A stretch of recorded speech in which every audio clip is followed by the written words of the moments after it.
New education में आपका स्वागत है।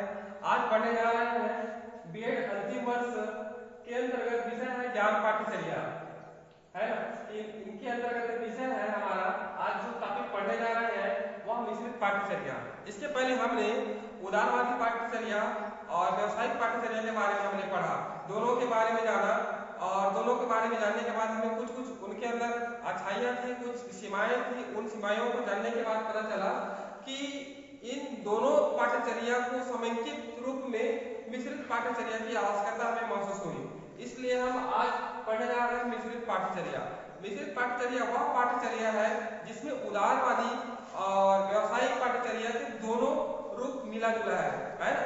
दोनों पाठ्यचर्याओं को मिलाकर मिश्रित पाठ्यचर्या कहा जाता है। इसके पहले महात्मा गांधी ने अपनी नई तालीम में या बुनियादी शिक्षा में उन्होंने अपना सुझाव दिया था। उन्होंने सुझाव दिया था कि मिश्रित पाठ्यचर्या की स्थापना की जाए, अर्थात मिश्रित पाठ्यचर्या होनी चाहिए, है ना, जिसमें व्यावसायिक शिक्षा और उदारवादी शिक्षा अर्थात सामान्य शिक्षा, दोनों शिक्षा की व्यवस्था हो, अर्थात दोनों पाठ्यचर्या की व्यवस्था हो। इस प्रकार महात्मा गांधी ने कहा। और महात्मा गांधी ने यह भी कहा कि जो सामान्य शिक्षा है, सामान्य शिक्षा 2 घंटे का, और जो व्यावसायिक शिक्षा है 3 घंटे 20 मिनट की बात है ना। तो इस प्रकार जो सामान्य शिक्षा है वो 2 घंटे का और व्यावसायिक शिक्षा है 3 घंटे 20 मिनट। इस प्रकार से उन्होंने एक ढांचा तैयार किया था, बुनियादी शिक्षा का एक ढांचा तैयार किया था।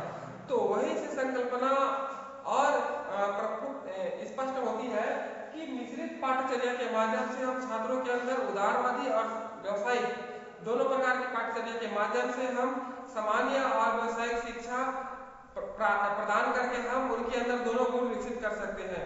तो इस प्रकार कहा जा सकता है कि जो उदारवादी अर्थात सामान्य शिक्षा के साथ साथ व्यावसायिक शिक्षा को समेकित रूप से मिश्रित पाठ्यचर्या कहा जाता है। ठीक है, मिश्रित रूप से मिश्रित पाठ्यचर्या कहा जाता है, अर्थात समन्वित रूप से मिश्रित पाठ्यचर्या कहा जाता है, अर्थात मिला जुला पाठ्यचर्या। ठीक है, ये तो हो गया हमारी पाठ्यचर्या की बातें। आइए हम जानते हैं पाठ्यचर्या के अर्थात मिश्रित पाठ्यचर्या के लाभ। इस प्रकार मिश्रित पाठ्यचर्या के क्या क्या लाभ हो सकते हैं इनके बारे में जानेंगे, है ना। तो सबसे पहले है पहला समन्वित पाठ्यचर्या। समन्वित पाठ्यचर्या का तात्पर्य यह है कि इसमें उदार अर्थात सामान्य शिक्षा और व्यावसायिक शिक्षा दोनों का मिला है, दोनों मिल करके मिश्रित पाठ्यचर्या बना है। इसलिए दोनों में समन्वित अर्थात तालमेल बना हुआ पाठ्यचर्या हमारे पास मिलने से छात्रों का दोनों तरफ से विकास होता है, एक सामान्य विकास होता है और दूसरा व्यावसायिक विकास होता है। ठीक है, इस प्रकार कहा गया है कि यह एक प्रथम लाभ है समन्वित पाठ्यचर्या अर्थात दोनों का मिला जुला पाठ्यचर्या। नेक्स्ट आइए संतुलित विकास, है ना। इसमें हम दोनों अर्थात सामान्य शिक्षा के साथ साथ व्यावसायिक शिक्षा दोनों प्रदान कर रहे हैं, है ना। तो इसमें बालक के केवल एक पक्ष का विकास नहीं होगा, इनमें सभी पक्षों का विकास होगा, है ना। हम सामान्य शिक्षा के अंतर्गत बहुत सारे विषयों को पढ़ेंगे और व्यावसायिक शिक्षा के अंतर्गत किसी निश्चित विषय में हम क्या करेंगे, व्यवसाय या कुशलता प्राप्त करेंगे। इसलिए क्या कहा गया है यहाँ पर, संतुलित विकास की बात कही गई है। संतुलित विकास वास्तविक में बालक के दोनों पक्षों का विकास होना चाहिए, अर्थात सामान्य शिक्षा के साथ साथ उनकी बुद्धि लब्धि, उनके अंदर उपयोगिता बुद्धिजीविता का निर्माण होना चाहिए, और व्यावसायिक शिक्षा के अंतर्गत उनकी किसी इच्छुक क्षेत्र में कौशल प्राप्त होना चाहिए। जो विषय में वह कौशल प्राप्त करना चाहता है उस विषय में वह कौशल से परिपूर्ण होना चाहिए। इस प्रकार कहा गया संतुलित विकास। नेक्स्ट आइए सिद्धांत और व्यवहार में समन्वय। सिद्धांत और व्यवहार का तात्पर्य यह है कि जो हम व्यवहारिक शिक्षा अर्थात व्यवहार का तात्पर्य यहाँ पर कुशलता से है अर्थात व्यावसायिक से है, ठीक है, और सिद्धांत का तात्पर्य यहाँ पर नियम से है। तो हम पहले देखिए जो उदारवादी शिक्षा थी वह व्यवहार पर आधारित नहीं थी, वह सिद्धांत पर आधारित थी। लेकिन व्यावसायिक शिक्षा हमने देखा, व्यावसायिक शिक्षा किस पर आधारित थी, वह है व्यवहार पर। ठीक है, इसलिए यहाँ पर कहा गया है कि सिद्धांत और व्यवहार में समन्वय। मिश्रित जो पाठ्यचर्या है इसमें व्यवहार को भी जोड़ा गया है और सामान्य अर्थात सिद्धांत को भी जोड़ा गया है। इसलिए मिश्रित अर्थात सिद्धांत और व्यवहार दोनों में समन्वय स्थापित है। ठीक है, नेक्स्ट आइए भेदभाव की समाप्ति। अगर हम किसी निश्चित क्षेत्र में हम बच्चों को क्या करते हैं, पाठ्यचर्या निर्माण करके बच्चों को पढ़ाते हैं है तो भेदभाव की स्थापना हो जाती है, अर्थात भेदभाव पनपने लगता है। लेकिन मिला जुला पाठ्यचर्या हम बच्चों को देते हैं तो भेदभाव होनी चाहिए, जो होना रहता है वो समाप्त हो जाता है। इसलिए कहा गया है कि भेदभाव की समाप्ति, अर्थात छात्र उसके छात्र से या एक शिक्षक दूसरे शिक्षक से इस प्रकार की भेदभाव न करे, है ना, भेदभाव न करे, क्योंकि इसमें स्पष्ट रूप से कहा गया है कि इसमें उदारवादी और व्यवसायिक शिक्षा दोनों का समन्वित रूप है ना। इसलिए उदारवादी ना तो सामान्य शिक्षा की भेदभाव कर सकता है, ना उदारवादी व्यवहारिक शिक्षा की या व्यवसायिक शिक्षा की भेदभाव कर सकता है। इस प्रकार कर सकते हैं कि भेदभाव की अंत या समाप्ति। नेक्स्ट आइए, जीविकोपार्जन में सहायक। आप सभी जानते हैं व्यवसायिक शिक्षा के माध्यम से जीविकोपार्जन में सहायक तो होता ही है। व्यवसायिक शिक्षा अर्थात व्यवसायिक पाठ्यचर्या के अंतर्गत हम व्यवसाय में कुशल हो जाएंगे तो किसी निश्चित विषय में हम क्या करेंगे, दक्ष हो जाएंगे और हमें व्यवसाय प्राप्त होगा ही होगा। लेकिन मिश्रित पाठ्यचर्या में हम सामान्य शिक्षा के साथ साथ व्यवसायिक शिक्षा भी प्राप्त करेंगे, है ना, जिससे हमारा ज्ञान भी बढ़ेगा और कुशल भी होंगे, है ना।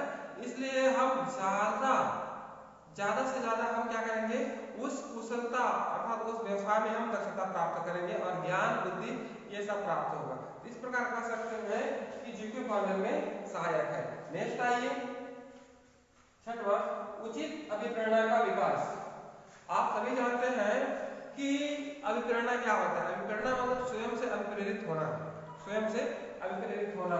इस प्रकार देखते हैं मिश्रित पाठ्यचर्या के अंतर्गत हम दोनों प्रकार की शिक्षा छात्रों को दे रहे हैं, दोनों प्रकार की शिक्षा छात्रों को दे रहे हैं, एक सामान्य शिक्षा हो गया और दूसरा व्यवसायिक शिक्षा, है ना।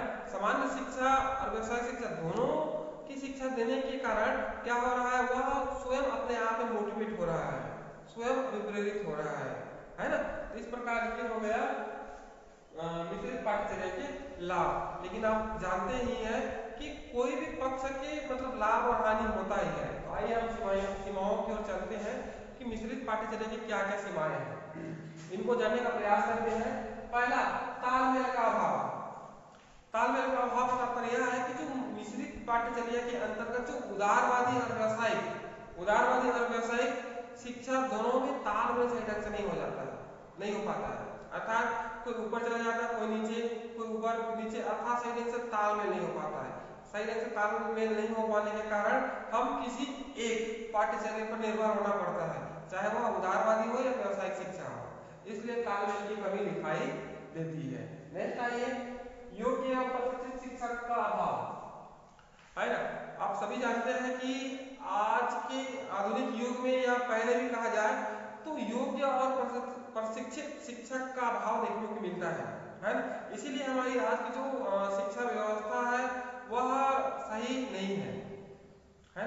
उचित संसाधनों का अभाव देखा जाता है या उचित प्रशिक्षित शिक्षकों का अभाव देखा जाता है। इसलिए कहा गया है कि योग्य और प्रशिक्षित शिक्षकों का अभाव मिश्रित पाठ्यचर्या के अंतर्गत देखा जाता है।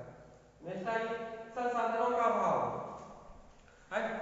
यह पाठ्यचर्या तो निर्माण कर दिया गया है, लेकिन निर्माण कर तो दिया है, लेकिन सरकार द्वारा उचित बंदोबस्त न करने के कारण जो संसाधन विद्यालय तक पहुंचनी चाहिए वो संसाधन विद्यालय में नहीं पहुंच पाता है। इसलिए संसाधनों का अभाव स्पष्ट रूप से देखा जाता है ना। जिससे हम बच्चों का व्यवसायिक और सामान्य विकास करना चाहते हैं या भौतिक विकास करना चाहते हैं वो सही ढंग से नहीं हो पाता, इसलिए संसाधनों की कमी स्पष्ट रूप से दिखाई देता है। नेक्स्ट है रख रखाव का अभाव। अब मान लीजिए किसी भी हालत से मतलब सामान आ जाता है, अर्थात संसाधन उपलब्ध हो जाते हैं, बच्चों की कुशलता से संबंधित जो सामान है उपलब्ध हो जाते हैं, तो उनके रख रखाव का अभाव देखा जाता है। पर्याप्त कमरे नहीं है, लैब नहीं है या अन्य प्रकार की जो रखने के जो नहीं होते अलमारी वगैरह वो नहीं है। तो इस प्रकार कहा जा सकता है कि रख रखाव का अभाव देखा जाता है, कहाँ, विद्यालय में। नेक्स्ट आइए, शिक्षकों की उदासीनता। अक्सर ये सब होने के बावजूद भी शिक्षकों में उदासीनता देखी जाती है। अरे रोज वही तो मतलब कर रहे हैं, ये कौन से मार तीर मार लेंगे या आगे बढ़ जाएंगे, है ना। इस प्रकार से उनकी जो मानसिक सोच है वो सही नहीं होती है। कहने का तात्पर्य है कि वह उनकी सोच के प्रति आगे नहीं बढ़ पाते, सकारात्मक सोच नहीं रख पाते, इसलिए वह उदासीन हो जाता है और उदासीनता शिक्षकों में देखी जाती है, उदासीनता शिक्षकों में देखी जाती है, जिस कारण ये जो मिश्रित पाठ्यचर्या सही ढंग से लागू नहीं हो पाता। तो इस प्रकार हमने देखा कि किस प्रकार मिश्रित चर्या का क्या प्रयोग होना चाहिए, विद्यालय में अपनानी चाहिए, जिनसे सामान्य शिक्षा और व्यवसायिक शिक्षा दोनों प्राप्त कर सके। जो महात्मा गांधी जी की जो संकल्पना थी, इच्छा थी, है ना, वह प्रबल हो सके, जिनसे प्रत्येक छात्रों को दक्षता प्राप्त करके किसी न किसी क्षेत्र में कुशलता प्राप्त हो और उस क्षेत्र में व्यवसाय प्राप्त करें। इसलिए प्रत्येक छात्रों के लिए आवश्यक है कि मिश्रित पाठ्यचर्या के अंतर्गत वह सामान्य और व्यवसायिक शिक्षा दोनों की शिक्षा प्राप्त करें, जिनसे दोनों के गुण उनके अंदर विद्यमान हो और आने वाले परिस्थितियों का सामना डट कर सके। इसीलिए मिश्रित पाठ्यचर्या की संकल्पना गांधी जी ने की है और बहुत से आयोगों ने भी मिश्रित पाठ्यचर्या के बारे में कहा है कि मिश्रित पाठ्यचर्या होनी चाहिए, जिनसे बच्चों के अंदर दोनों तत्वों का विकास होगा। तो इस प्रकार इस टॉपिक से कुछ भी समस्याएं या कुछ भी समझ नहीं आया तो आप मुझे फोन कर सकते हैं 9685200454, ये मेरा नंबर है, इसमें आप फोन कर सकते हैं। ठीक है, आइए हम आगे बढ़ते हैं।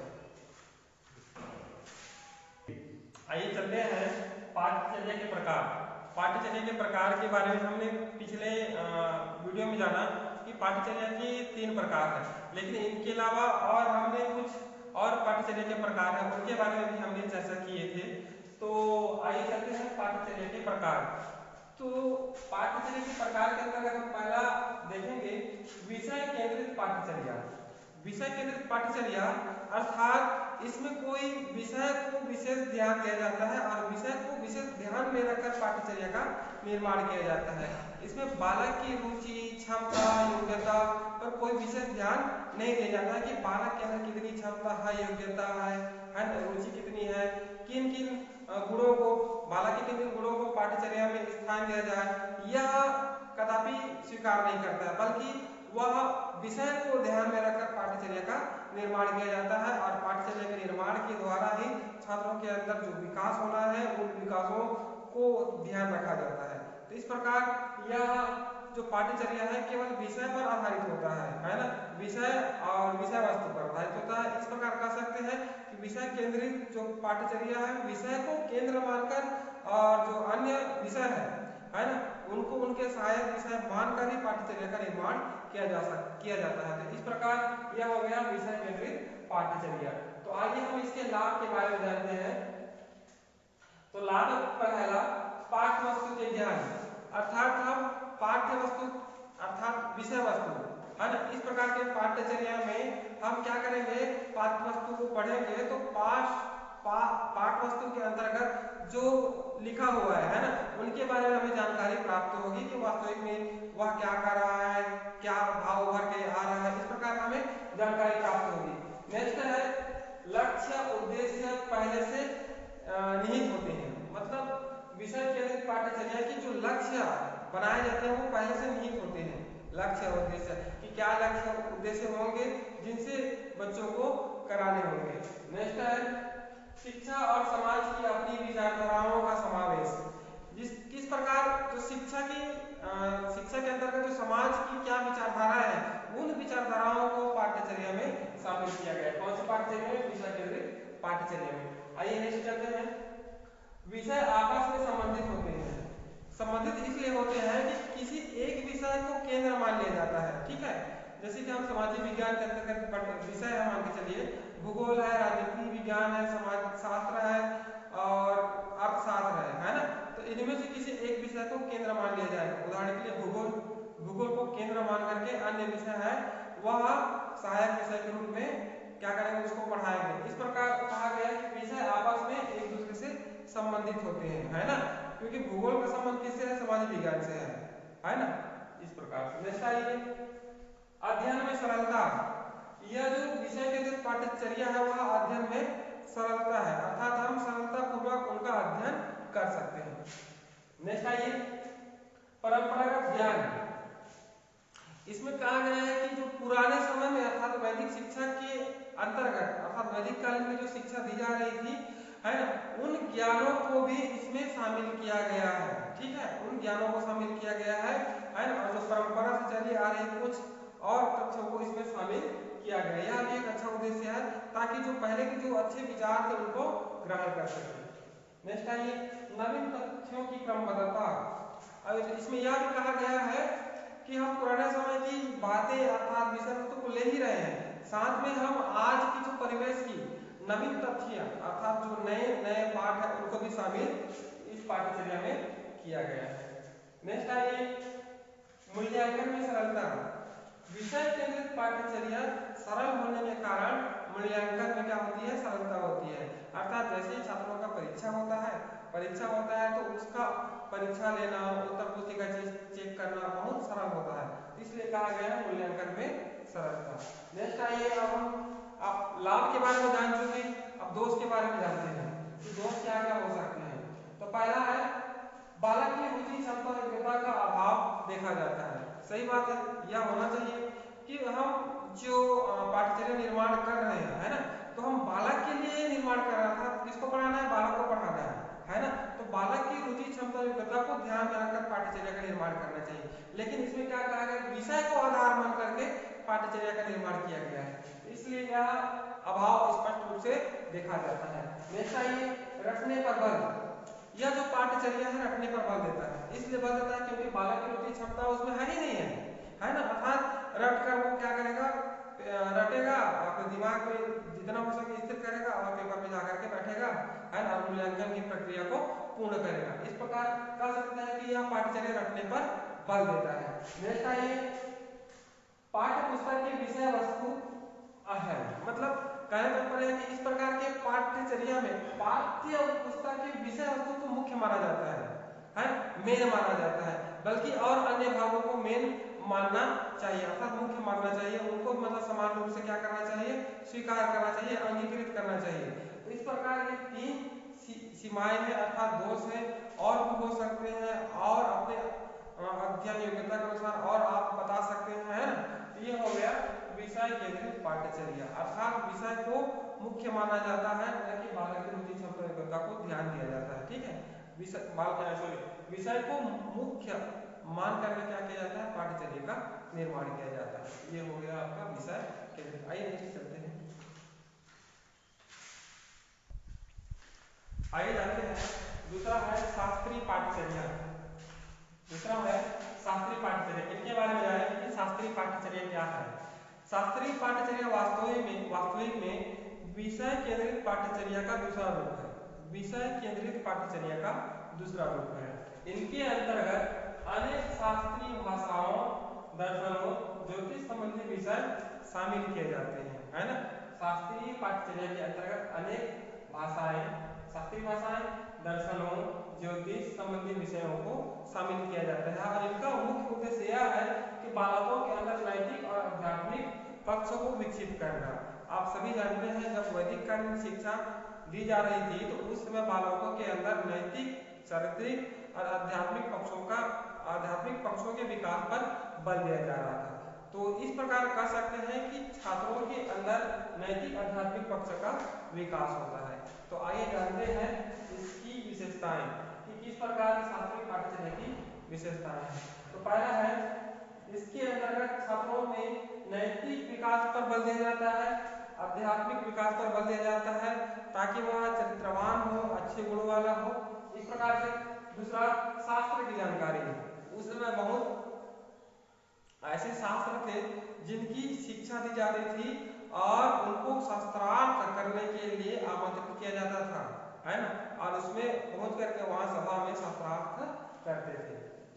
तीसरा है आचरण व्यवहार, मतलब मुख्य रूप से देखा जाए तो आचरण और व्यवहार, उनका व्यवहार कैसा हो, इसलिए आध्यात्मिक शिक्षा दी जा रही थी, और वो किसके माध्यम से दी जा रही थी, शास्त्रीय पाठ्यचर्या के माध्यम से।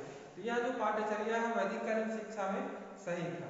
ठीक है, नेक्स्ट आइए, तर्क शक्ति का विकास, है ना।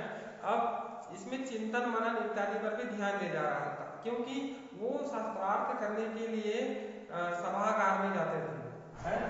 इसके अंतर्गत विशुद्ध चरित्र और विनम्र भाव का क्या होता है, निर्माण होता है, अर्थात विनम्रता के भाव का निर्माण होता है। किसके अंतर्गत?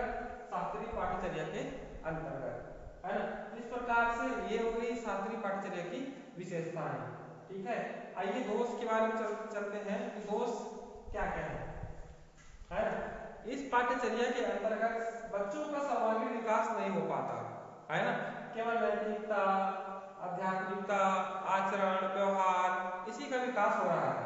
ठीक है, लेकिन जो सर्वांगीण विकास होना चाहिए, खेल कूद या अन्य दर्शन, उनका विकास नहीं हो पाता। नेक्स्ट है रुचि, अर्थात छात्रों की रुचियों पर विशेष ध्यान नहीं दे पाता। इसके पहले हमने कहा था कि यह विषय केंद्रित पाठ्यचर्या का दूसरा रूप है ना। इसमें छात्रों की रुचि पर कोई ध्यान नहीं दिया जाता। नेक्स्ट है आधुनिक युग के लिए यह जो पाठ्यचर्या है वो सही नहीं है, अनुपयुक्त है। आज की युग में यह कहीं पर भी फिट नहीं बैठता। नेक्स्ट है सामाजिक आवश्यकताएं पूर्ण नहीं होती। ये जो शास्त्रीय पाठ्यचर्या है ना, इस पाठ्यचर्या को अगर लागू कर दिया जाए तो समाज की जो आवश्यकताएं हैं, किस प्रकार समाज की क्या क्या आवश्यकताएं हैं, है ना, दक्षता है, उन आवश्यकताओं की पूर्ति सही ढंग से नहीं हो पाएगी। तो इस प्रकार ये दोष भी है ना, ये दोष है। तो इस प्रकार ये हो गया शास्त्रीय पाठ्यचर्या। नेक्स्ट आइए चलते हैं पाठ्यचर्या के प्रकार के अंतर्गत तीसरा है बाल केंद्रित पाठ्यचर्या, है ना। नाम से स्पष्ट है। इसके पहले हम दो पिछले पाठ्यचर्या को पढ़ा हमने, विषय केंद्रित पाठ्यचर्या और शास्त्रीय पाठ्यचर्या। उनके अंतर्गत छात्रों की रुचि, क्षमता, योग्यता, उन्हें क्या आवश्यकता है उन पर ध्यान नहीं दिया जाता। लेकिन जो विषय बाल केंद्रित पाठ्यचर्या है, जिसमें बालक की रुचि, क्षमता, योग्यता इत्यादि को ध्यान में रखकर पाठ्यचर्या का निर्माण किया जाता है कि बालक को वास्तविक में क्या चाहिए, है ना, बालक को किस चीज की आवश्यकता है, इन सारे मूल्यों को ध्यान में रखकर पाठ्यचर्या का निर्माण किया जाता है ना। उसको बाल केंद्रित पाठ्यचर्या कहते हैं, है ना। इसी को बोलते हैं बाल केंद्रित पाठ्यचर्या को एक और बोलते हैं छात्र केंद्रित पाठ्यचर्या कहा जाता है ना। तो इस प्रकार बालक की रुचि, क्षमता, योग्यताओं को ध्यान में रखकर पाठ्यचर्या का निर्माण किया जाता है। तो आइए इनकी विशेषताओं के बारे में जानते हैं कि क्या क्या विशेषता है। तो पहला है रुचि, क्षमता, योग्यता। रुचि, क्षमता, योग्यता और उन्हें क्या आवश्यकता है, इनको ध्यान दिया जाता है ताकि बच्चों के अंदर रुचि, क्षमता, योग्यता का विकास हो सके। ठीक है, नेक्स्ट आइए दूसरा है व्यक्तित्व का विकास, है ना। बालक का व्यक्तित्व कैसा हो, है ना, किस दिशा में उसे ले जाना है, इसको आधार मान करके बाल केंद्रित पाठ्यचर्या का निर्माण किया जाता है, जिससे छात्रों के अंदर व्यक्तित्व का विकास हो, वह भले मानुष बन सके, अच्छा मानुष बन सके, है ना। इस प्रकार उनके व्यक्तित्व का विकास बाल केंद्रित पाठ्यचर्या के द्वारा ही संभव हो सकता है। नेक्स्ट है मनोविज्ञान के सिद्धांत के अनुसार। आप सभी जानते हैं कि मनोविज्ञान के अंतर्गत बहुत से ऐसे विद्वान हैं, बहुत से ऐसे शिक्षाविद हैं जिन्होंने अपना अपना सुझाव दिए हैं। ठीक है, कि बालक कैसा होना चाहिए, बालक का स्तर कैसा होना चाहिए, माता पिता कैसा होना चाहिए। तो इस प्रकार मनोविज्ञान के सिद्धांतों को ध्यान में रखकर अर्थात नियमों को ध्यान में रखकर बाल केंद्रित पाठ्यचर्या का निर्माण किया जाता है, जिससे छात्रों का अधिक से अधिक विकास हो सके। नेक्स्ट आइए चौथा है अधिगम पक्ष को मजबूत किया जाता है ना। बच्चा अधिक से अधिक कैसे सीखे, अधिक से अधिक कैसे जाने, है ना, इस प्रकार सीखने में उसकी क्या बाधाएं हैं, इन सबको ध्यान में रखकर पाठ्यचर्या का निर्माण किया जाता है और उन्हीं के लिए वैसे ही रूपरेखा तैयार किया जाता है। नेक्स्ट आइए ज्ञानात्मक, भावनात्मक, क्रियात्मक पक्ष को मजबूत किया जाता है, किसके, बालक के। तो बालक किस प्रकार से क्या क्या करेगा, ज्ञान अर्जन करेगा, किस प्रकार के भावात्मक अर्थात जो भाव है ना, उनको ग्रहण करेगा और जो सुख दुख है ना, इनके बारे में जानकारी प्राप्त होगा और क्रियात्मक कैसे किस प्रकार वो करके सीखेगा। तो इन सारे पक्षों को ध्यान दिया जाता है। नेक्स्ट है यह जो बाल केंद्रित पाठ्यचर्या है वह व्यवहारिक है, अर्थात व्यवहार में उपयोग किया जाता है, अर्थात बालकों का अधिक से अधिक क्रिया करके, गतिविधियां करके उनके व्यवहार में परिवर्तन किया जाता है। इसलिए कहा गया है कि यह जो पाठ्यचर्या है व्यवहारिक है, इसका उपयोग सभी कर सकते हैं। नेक्स्ट है जीवन मूल्यों का विकास। बालक को क्या चाहिए, बालक के सुख दुख को ध्यान रखा जाता है, उनके जीवन मूल्यों को ध्यान में रखकर इस पाठ्यचर्या का निर्माण किया जाता है। उनका जीवन मूल्य कैसा होगा, भविष्य में वह कैसा प्राणी बन जाएगा। तो पाठ्यचर्या यह निर्धारित करता है कि किसी मनुष्य को किस दिशा में आगे की ओर ले जाना है। तो इस प्रकार ये बाल केंद्रित पाठ्यचर्या है। लेकिन यहाँ पर ध्यान रहे कि जो बाल केंद्रित पाठ्यचर्या के अंदर कोई डिमेरिट नहीं है, अर्थात कोई मतलब हानि नहीं है, कोई दोष नहीं है ना। तो इस प्रकार ये मनोविज्ञान पर आधारित है, इसलिए इसमें कोई हानि नहीं है, यह सब सही है। तो इस प्रकार जब आप शिक्षा देंगे तो मनोविज्ञान के सिद्धांतों को आधार मान करके छात्रों को उचित दिशा, गति और शिक्षण प्रदान करेंगे, है ना, और अधिगम सामग्री का प्रयोग करेंगे, जिससे छात्रों का अधिक से अधिक विकास हो सके। आइए नेक्स्ट चलते हैं।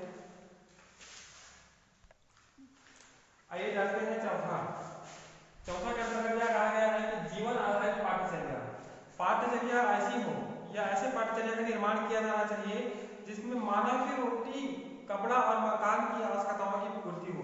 ऐसे पाठ्यचर्याओं का निर्माण करना चाहिए, मानव को शिक्षा देनी चाहिए जिससे भविष्य में वह रोटी, कपड़ा, मकान जो आवश्यकता, मूलभूत आवश्यकता है उनकी पूर्ति कर सके। इस प्रकार की पाठ्यचर्या की बात कही गई है। नेक्स्ट आइए, क्रिया आधारित पाठ्यचर्या।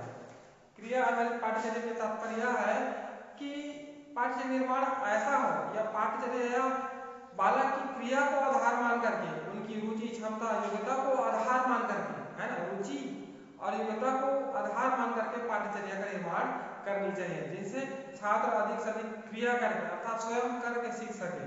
इसके पहले रूसो ने भी कहा है कि करके सीखने पर बल दिया गया है, बालक अधिक से अधिक करेगा तो अधिक से अधिक सीखेगा। इस प्रकार रूसो ने भी कहा है और जॉन डेवी ने कहा है कि बालक को इस प्रकार के कार्य की शिक्षा देनी चाहिए जिससे भविष्य में वह समाज उपयोगी कार्य करने में सक्षम बन सके।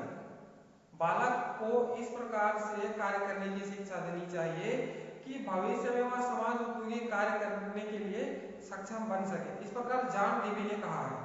तो इस प्रकार कह सकते हैं कि पाठ्यचर्या का निर्माण बालक की रुचि, उनकी योग्यता, उनकी क्रिया को ध्यान में रखकर पाठ्यचर्या का निर्माण करना चाहिए। इस प्रकार अनेक विद्वानों ने अलग अलग मत दिए हैं, है ना, जैसे रूसो के बारे में बताया, करके सीखने पर बल दिया है, और जॉन डेवी ने कहा है कि बालक को इस प्रकार से कार्य में निपुण बनाए जिनसे वह समाज उपयोगी कार्य कर सके या करने में सक्षम हो सके। तो आइए एक ही हम विशेषताओं को जानते हैं किसी क्रिया आधारित पाठ्यचर्या की। ठीक है, विशेषताएं हैं सर्वांगीण विकास। तो क्रिया आधारित पाठ्यचर्या के अंतर्गत बालक का सर्वांगीण विकास होता है क्योंकि वह करके सीखने पर बल देता है। ठीक है, नेक्स्ट आते हैं, क्रिया आधारित पाठ्यचर्या समाज कल्याण की भावना से ओतप्रोत होता है ना। जब हम समाज के ही में काम करते हैं, समाज में रहते हैं, विद्यालय समाज का अभिन्न अंग है ना, तो हमारे अंदर सामाजिक कल्याण की भावना जागृत होती है और समाज के लिए हम क्या करते हैं, काम करते हैं। नेक्स्ट है रुचि योग्यता का विकास। इस पाठ्यचर्या के अंतर्गत रुचि योग्यता का विकास होता है। नेक्स्ट है क्रियात्मकता का भाव। और करके सीखने पर हमें क्या होता है, हमें कुछ न कुछ फायदा हो रहा है ना, करके सीखने को ज्यादा महत्व दिया जा रहा है, तो करके सीखने से हमें जो ज्ञान प्राप्त होगा वो प्रत्यक्ष ज्ञान प्राप्त होगा, है ना। तो इसलिए करके सीखने पर बल दिया गया है। तो क्रियात्मकता का भाव जागृत होगा, हमें कुछ करने की इच्छा जागृत होगी, हमें कुछ निर्माण करने की इच्छा जागृत होगी। तो इससे क्या होता है, हमारे जो मस्तिष्क है और क्रिएटिव हो जाएगा, है ना, क्रियात्मक हो जाएगा। इस प्रकार क्रियात्मकता का भाव किसमें पाया जाता है, क्रिया आधारित पाठ्यचर्या में पाया जाता है। यह एक विशेषता है। नेक्स्ट है स्वयं करके सीखने पर बल। बालक इसमें स्वयं अपने आप करके सीखने पर बल देता है। तो अगर बालक को कुछ काम दे देंगे, है ना, कुछ भी काम करने के लिए, तो वह स्वयं कार्य करेगा और स्वयं सीखेगा। तो आइए नेक्स्ट है सीमाएं, है। तो यह छात्र शिक्षक करके सीखने पर तो हम बल दे रहे हैं, लेकिन कहीं पर शिक्षक है वो छात्रों को सिर्फ निर्देश दे रहे हैं, छात्र इधर उधर घूम रहे हैं, कर नहीं रहे हैं, है ना, और शिक्षक क्या है अपने कामों में लगा हुआ है। तो वहां पर क्या होता है, सही ढंग से जो क्रिया आधारित पाठ्यचर्या है वो सही ढंग से लागू नहीं हो पाता। तो इसलिए यह दोष स्पष्ट रूप से दिखाई देते हैं। हम निर्माण तो करते हैं, पाठ्यचर्या का निर्माण करते हैं, लेकिन सही ढंग से लागू नहीं हो पाता। छात्र इधर उधर घूम रहा है, शिक्षक अपने कामों में व्यस्त है, तो सही ढंग से वह निर्माण नहीं हो पाता। नेक्स्ट है परंपरा को महत्व है। क्रिया आधारित जो पाठ्यचर्या है परंपरा को अधिक महत्व देता है। कैसे? क्योंकि जितने भी शिक्षाविदों ने पहले समय में जो जो एक विद्यार्थी के लिए बताया गया है उन्हीं क्रियाओं को हम करते हैं या उन्हीं क्रियाओं को हम करवाते हैं, है ना। हम नए संसाधन छात्रों के लिए ढूंढने का प्रयास नहीं करते। इसलिए यहाँ पर एक और डिमेरिट है अर्थात सीमाएं हैं कि परंपराओं को अधिक महत्व दिया जा रहा है। नेक्स्ट है स्वयं कार्य की अनुमति नहीं। अधिकतर क्या होता है कि छात्र को स्वयं कार्य करने की अनुमति नहीं होता। बहुत से ऐसे विद्यालय है जहाँ पर उन्हें कार्य करने की मनाही होता है जिससे वह स्वयं से कुछ सीख सके। तो इस प्रकार से यह दोष स्पष्ट रूप से दिखाई देता है। ठीक है, ये हो गया क्रिया आधारित पाठ्यचर्या। आइए नेक्स्ट करते हैं। आइए छठवां है मूल अर्थात कोर पाठ्यचर्या। कोर पाठ्यचर्या को समझने का प्रयास करते हैं। कोर पाठ्यचर्या सन 1920 और 30 के मध्य अमेरिका में शुरू हुई। 1920 और 30 के मध्य अमेरिका में शुरू हुई। इसका मुख्य कारण था कि जो सामाजिक जो व्यवस्था है ना, उसमें आमूलचूल परिवर्तन के साथ उस पाठ्यचर्या को जब छात्रों को दें तो उनके अंदर एक प्रकार से सामाजिक व्यवस्था का निर्माण हो सके, समाज में एक नया योगदान दे सके। यह हो गया पहला पहलू। अब दूसरे पहलू पर हम चलते हैं। दूसरा पहलू यह है कि प्रत्येक छात्र है ना जब विषय का चुनाव करते हैं तो जो मूल विषय होते ही हैं जैसे कि हिंदी, अंग्रेजी, ये तो लेते ही हैं। साथ में वह अपनी योग्यता क्षमता के अनुसार कोई और अन्य विषय चुन सकता है ना, जैसे कि भौतिक, ठीक है, भौतिक हो गया, रसायन हो गया और विज्ञान, ये चुन सकता है। अगर कोई छात्र चाहे तो सामाजिक विज्ञान के अंतर्गत कोई दूसरा विषय है ना, जैसे कि अर्थशास्त्र है, भूगोल है, समाजशास्त्र है, उनको चुन सकता है। कहने का तात्पर्य है कि जो दो मूल विषय होते ही हैं उनको लेना ही होता है, लेकिन अपनी क्षमता योग्यता के अनुसार अन्य विषय चुन सकते हैं। इसी को बोलते हैं मूल कैरिकुलम। ठीक है, मूल कैरिकुलम अर्थात कोर पाठ्यचर्या। ठीक है, आइए हम इसकी विशेषताओं को जानने का प्रयास करते हैं। विशेषताएं, इसके अंतर्गत बालक की रुचि, क्षमता, ज्ञान, है ना, और ज्ञान की विभिन्नता को समझने का प्रयास करते हैं कि ज्ञान के और कितने भाग हो सकते हैं, कोई भी ज्ञान के कितने भाग हो सकते हैं, उनको समझने का प्रयास मूल पाठ्यचर्या अर्थात कोर पाठ्यचर्या के अंतर्गत करते हैं। यह विशेषता हो गई। दूसरा कि इस पाठ्यचर्या में समस्या समाधान पर विशेष ध्यान दिया जाता है कि वास्तविक में समस्या क्या है। ठीक है। तीसरा, जिज्ञासाओं को शांत, प्रत्येक बालक के मन में जिज्ञासाएं होती है ना, तो इस पाठ्यचर्या के अंतर्गत जिज्ञासाओं को शांत किया जाता है। नेक्स्ट है शिक्षक छात्र संबंध मधुर, है, इन पर भी ध्यान दिया जाता है कि शिक्षक और छात्रों का संबंध कैसा है। नेक्स्ट है निर्धारित समय, ये जो पाठ्यचर्या है निर्धारित समय में संपन्न कराई जाती है, इसलिए है ना अच्छे से मतलब क्रियान्वित हो पाता है। नेक्स्ट है सीमाएं, है, इसमें कहा गया है छोटी कक्षा के लिए उपयोगी है, जो छोटी कक्षा उनके लिए उपयोगी है।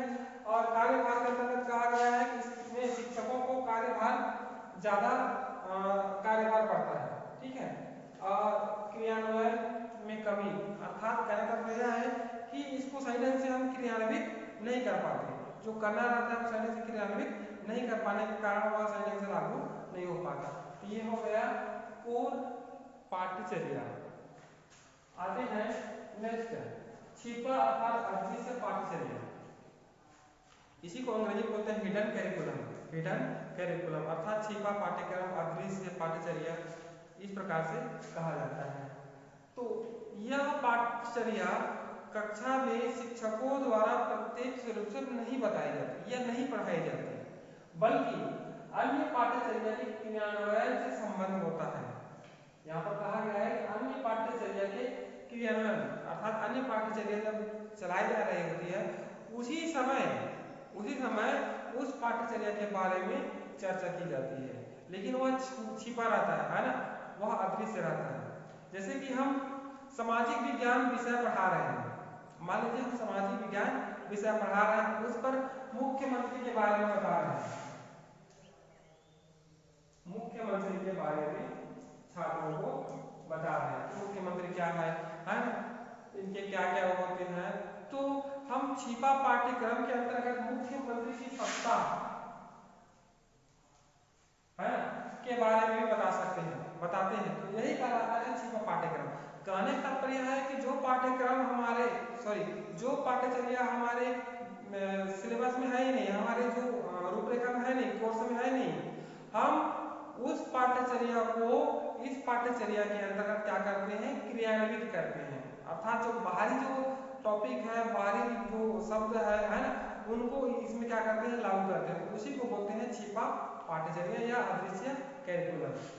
ठीक है, आइए नेक्स्ट चलते हैं।